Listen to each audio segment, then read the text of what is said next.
नमस्कार दोस्तों भारतीय कानून में ऐसे बहुत से कानून हैं जिसके अनुसार अपराध करने वाले अपराधी को उनके द्वारा किए जाने वाले अपराधों के लिए बराबर सज़ा दी जाती है, जिसमें सबसे ज़्यादा खतरनाक सज़ा काला पानी की सज़ा मानी जाती है।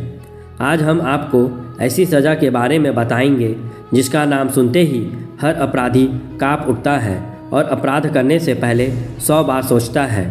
जी हाँ, आज हम बात कर रहे हैं काले पानी की सज़ा के बारे में, जो सेलुलर जेल में दी जाती थी, जिसे अंडमान निकोबार में बनाया गया था।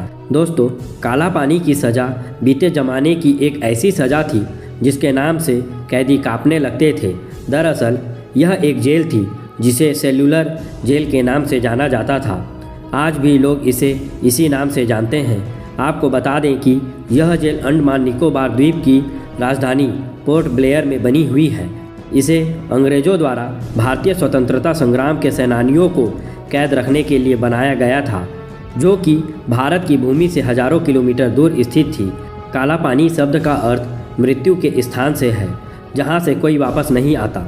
हालांकि अंग्रेज़ों ने इसे सेलुलर नाम दिया था, जिसके पीछे एक हैरान करने वाली वजह है। सेलुलर जेल अंग्रेज़ों द्वारा भारत के स्वतंत्रता सेनानियों पर किए गए अत्याचारों की मुख्य गवाह है।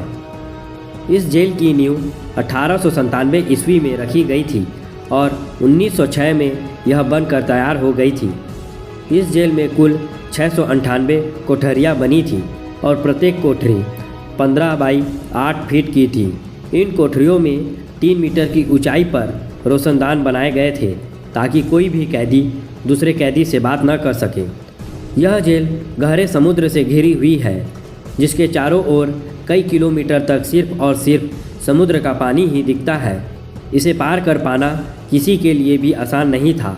इस जेल की सबसे बड़ी खूबी यह थी कि इसकी चार दीवारी एकदम छोटा बनाया गया था, जिसे कोई भी आसानी से पार कर सकता था।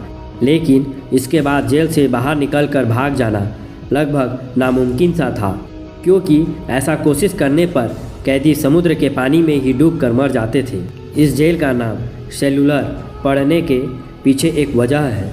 दरअसल यहाँ हर कैदी के लिए एक अलग सेल होती थी और हर कैदी को अलग अलग ही रखा जाता था, ताकि वो एक दूसरे से बात ना कर सके। ऐसे में कैदी बिल्कुल अकेले पड़ जाते थे और वो अकेलापन उनके लिए सबसे भयानक होता था। कहते हैं कि इस जेल में न जाने कितने ही भारतीयों को फांसी की सज़ा दी गई थी। इसी वजह से इस जेल को भारतीय इतिहास का एक काला अध्याय कहा जाता है। काले पानी की सज़ा को इतना खतरनाक इसलिए कहा जाता था क्योंकि वहाँ पर मौजूद जेल कैदियों को बहुत कड़ी सज़ा दिया करते थे, जैसे कोल्हू के बेल की तरह उनसे तेल निकलवाने का काम किया करते थे। यदि कोई अपराधी गलती कर देता था तो उसे एक अलग तरीके की सज़ा दी जाती थी। उसे इतनी ज़्यादा कोड़े मारे जाते थे कि वह ना तो बैठ सकता था और ना ही आराम से सो सकता था। उनको यह सज़ा फ्लॉगिंग फ्रेम पर बेल्ट से बांध कर दी जाती थी। यह सब अंग्रेज भारतीय क्रांतिकारियों का मनोबल तोड़ने के लिए क्या करते थे। जो अपराधी ज़्यादा गलती करता था या फिर उनके विरुद्ध जाता था, उसे फांसी की सज़ा दे दी जाती थी। थैंक यू दोस्तों, जानकारी अच्छी लगी हो तो इस चैनल को सब्सक्राइब करें।